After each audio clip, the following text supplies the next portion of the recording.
नमस्कार दोस्तों, कैसे हैं आप सब। आशा करता हूं आप सभी सुखी व स्वस्थ होंगे। दोस्तों, मैं हूं एडवोकेट राजेश, आप सभी का मैं स्वागत करता हूं अपने मंच पर।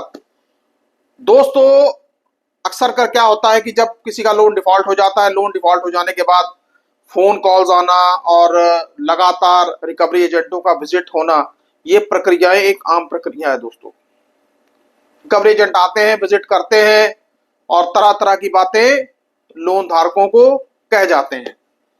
लेकिन दोस्तों, अब जैसे जैसे समय आगे बढ़ता चला जा रहा है, लोन रिकवरी एजेंटों के पैसे वसूलने के जो है नए नए तरीके के पैतरे सामने आ रहे हैं। दोस्तों, ऐसा मैं इसलिए कह रहा हूं क्योंकि आज हमारे सामने एक बहुत ही अजीबोगरीब केस आया। फोन पर हमारे एक क्लाइंट से बात हो रही है और वो क्लाइंट जो है वो बार बार पूछ रहा है कि भैया केस नंबर बता दो, केस नंबर बता दो, क्या है, किस कंपनी से आपने केस किया हुआ है, कौन बोल रहे हैं आप। वो बार बार ये कह रहा है कि मैं सब इंस्पेक्टर बोल रहा हूं, आपका कोई कानूनी केस है, ये वकील साहब का नंबर है, आप इनसे बात कर लीजिए। दोस्तों, बड़ी हैरानी की बात है कि पुलिस ऑफिसर के पास केस आया हो और उसको ये ना पता हो कि किस कंपनी से केस हुआ है। और दोस्तों, हमारे लोन धारक उन्होंने थोड़ी सी समझदारी से काम लिया, कॉल को रिकॉर्ड कर लिया और कॉल को हमारे पास भेज दिया। और दोस्तों, हमने उनकी सारी रिकॉर्डिंग सुनी। रिकॉर्डिंग सुनने के बाद दोस्तों खुद हम बड़े हैरान हुए कि मतलब इस तरीके से भी हो रहा है। ना तो जिस वकील का नंबर दिया गया उसको केस का पता और ना ही जो फोन पे बात कर रहा था उस एएसआई या सब इंस्पेक्टर को पता। तो दोस्तों, आखिरकार ये सब था क्या? ये लोन रिकवरी एजेंटों का महाजाल था कि लोन धारक को फंसाओ और पैसा वसूलो। दोस्तों, क्या आप भी इस तरीके की परिस्थिति से गुजर रहे हैं? क्या आपके साथ भी इस तरीके की प्रॉब्लम आ रही है? तो अगर आ रही है तो फिर दोस्तों ये वीडियो आप पूरा देखिए। और दोस्तों, वीडियो के अगले हिस्से में मैं आपको बताऊंगा कि आप इस समस्या से कैसे निकल सकते हैं, इन पर कैसे कानूनी कार्रवाई कर सकते हैं। लेकिन दोस्तों, उससे पहले अगर आपका लोन डिफॉल्ट हो गया है, हो चुका है, होने वाला है, तो दोस्तों बिना किसी लाग लपेट के दे दीजिए प्रायर लीगल नोटिस। क्योंकि दोस्तों, प्रायर लीगल नोटिस जो है अब इस फाइनेंशियल ईयर में आपके लिए यूं कह लीजिए एक बहुत ही ज्यादा इंपॉर्टेंट नोटिस बनने जा रहा है। क्योंकि आरबीआई का ये भी कहना है कि अगर आपके लोन डिफॉल्ट हो गए और आप एक जेन्युइन डिफॉल्टर हो तो कंपनियों को आप इन्फॉर्म करेंगे। सबसे अच्छा तरीका प्रायर लीगल नोटिस दीजिए। कैसे देना है? अपने वकील साहब के थ्रू देना है। आपने कभी खुद से देने की कोशिश नहीं करनी। तो दोस्तों, लोन डिफॉल्ट हो गया है और आप अगर जेन्युइन डिफॉल्टर हैं तो प्रायर लीगल नोटिस आप जरूर दीजिए, अपने वकील साहब के थ्रू दिलवाइए। और दोस्तों, दूसरी बात, अगर आपके पास पैसे आ गए हैं तो लोन कंपनियों का पैसा चुका दीजिए। भले ही सेटलमेंट करके सही यार, पर पैसा चुकाइए जरूर।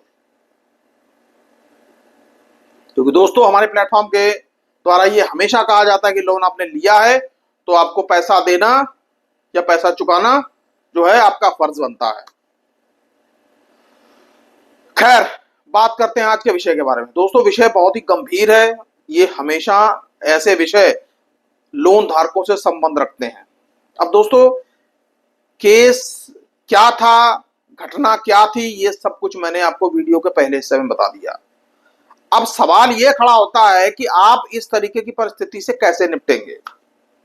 क्योंकि दोस्तों, लोन रिकवरी एजेंट जो है पैसा वसूलने के लिए कुछ भी करेंगे, क्योंकि उनको मालूम है रिकवरी करेंगे और मोटा कमीशन बनेगा। लोन धारक को क्या परेशानी हो रही है, उसकी मानसिक स्थिति कहां जा रही है, उसके मन पे क्या प्रभाव पड़ रहा है, इससे उसका कोई स्वास्थ्य संबंधी नुकसान हो सकता है या नहीं हो सकता, इससे लोन रिकवरी एजेंट को कोई मतलब नहीं होता। उसको चाहिए सिर्फ अपना पैसा। लेकिन ठीक है कि आपका लोन डिफॉल्ट हुआ है और कंपनियों को पैसा वसूलने की भी जो है छूट है। तो दोस्तों, क्या इस तरीके से लोन धारक को डराकर उसको पुलिस की फर्जी एफआईआर का डर दिखाकर पैसा वसूला जाना न्याय सम्मत है? दोस्तों, लोन रिकवरी एजेंटों के द्वारा लोन धारकों को यह कहते हैं कि भैया आपके खिलाफ तो एफआईआर हो गई, आपके खिलाफ केस हो गया, चलिए आप थाने में आइए, फला फला थाने में। मैं दिल्ली से बोल रहा हूं, मैं महाराष्ट्र से बोल रहा हूं। दोस्तों इस तरीके की बातें जब लोन धारकों के साथ होती हैं तो क्या लोन धारक के मन पे क्या गुजरती होगी दोस्तों, कभी किसी ने कोई अंदाजा लगाया है? दोस्तों ठीक है, होती है परेशानी। दोस्तों लोन डिफॉल्ट कभी भी कोई करना नहीं चाहता, मजबूरी वश हो जाता है, विषम परिस्थिति वश हो जाता है, लेकिन ये लोन रिकवरी एजेंट्स ये लोन धारकों को प्रताड़ित करते वक्त ये बात बिल्कुल भी नहीं सोचते। खैर, बात ज्यादा लंबी करेंगे तो बहुत लंबी हो जाएगी। अब मसला ये है कि आपके सामने अगर ऐसी सिचुएशन आ जाए दोस्तों, सबसे पहली बात होता क्या है? होता ये है, आपको फोन आएगा, बोलेगा कि भैया मैं सिविल लाइंस थाने से या कोई भी थाने से मैं बात कर रहा हूं, सब इंस्पेक्टर फलाना फलाना, और आपका केस हमारे पास आया है, आपके खिलाफ जो है कोर्ट में केस किया गया है। ये भी सुन लीजिए बात ध्यान से जरा, कि कोर्ट में केस किया गया है, मामला बताइए, मामला क्या है। अब दोस्तों सामने जो लोन रिकवरी एजेंट है, जो भी बात सुन रहा होता है वो डर जाता है, कहता है यार ये क्या बात है। अब वो डर के मारे सारा मामला खुद ही बता देता है कि ये कंपनी है, ये लोन है, इतना डिफॉल्ट हुआ, ये हुआ। हालांकि सामने वाले को पता नहीं होता, लेकिन लोन धारक डर के मारे बता देता है। लेकिन हमारे केस में क्या हुआ, हमारे जो क्लाइंट थे उन्होंने थोड़ा समझदारी से काम लिया, उन्होंने बल्कि सामने से पूछा कि भैया बताओ क्या केस है, कौन सी कंपनी से केस है, कितना डिफॉल्ट है। और उन्होंने ये भी कहा कि हमारे केसेस जो हैं एडवोकेट राजेश कुमार की कंपनी देखती है, उन्होंने ये भी कहा। और दोस्तों आप यकीन मानिए उस सब इंस्पेक्टर के मुंह से मामले के बारे में कोई जानकारी नहीं प्राप्त हो सकी। तो आपको क्या करना है, जब भी इस तरीके की कॉल आप उठा लें, आ जाए, तो कभी भी अपने केस की जानकारी मत दीजिए, उससे पूछिए बताओ भैया कौन सा केस है, लोन नंबर क्या है, कितनी ईएमआई बाउंस हुई है, कौन से कोर्ट में केस चल रहा है।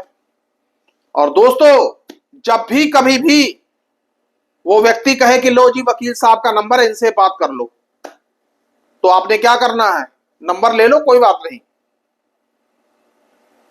वहीं पे समझ जाइए कि सारा खेल फर्जी है, सारा खेल फर्जी है।